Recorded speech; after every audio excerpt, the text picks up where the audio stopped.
Hello मित्रों, आज आप बात करिए तो ओप्पोनी ए सीरीजनी जे मीडियम रेंजना कस्टमरनी बधी ज जरूरियात पूरी करती सीरीज है। ज्यां मित्रों एनी बात करिए तो आनी अंदर आपने मळशे 3 मॉडल, जेनु फर्स्ट मॉडल तमने बात करिए top model Oppo A6 Pro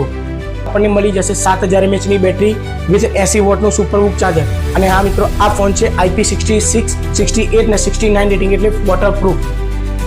જ્યાં મિત્રો એના બીજા મોડલની વાત કરીએ તો ઓપ્પો A6, જ્યાં મિત્રો આની અંદર પણ તમને સેમ 7000 mAh ની બેટરી 45 વોટનું સુપરબુક ચાર્જર ને આ પણ IP રેટિંગ સાથે વોટરપ્રૂફ ફોન મળી જશે તમને। જ્યાં મિત્રો હવે લાસ્ટ મોડલની વાત કરીએ તો ઓપ્પો A6X જે હાઈએસ્ટ અને ધુરંધર મોડલ છે, જે આની અંદર વાત કરીએ તો 6500 mAh ની બેટરી 45 વોટનું SUPERVOOC charger with armour body સાથે આ ફોન પણ તમને મળી જશે। तो આપણે હવે આના AI ફીચર્સની વાત કરીએ તો આપણને ત્રણેય ફોનની અંદર એટલે કે A6 Pro, A6X અને A6 ની અંદર આપણને મળી જશે AI ના ઓલમોસ્ટ બધા જ ફીચર્સ, જે પ્રીમિયમ ફોનના ફીચર્સ પણ તમને મિડ રેન્જના ફોનમાં મળી જશે, જેમ કે AI eraser, AI reflection remover, AI unblur, AI clarity enhancer, AI recompose નામના બધા જ AI ના ફીચર્સ તમને એ સિરીઝની અંદર મળી જશે।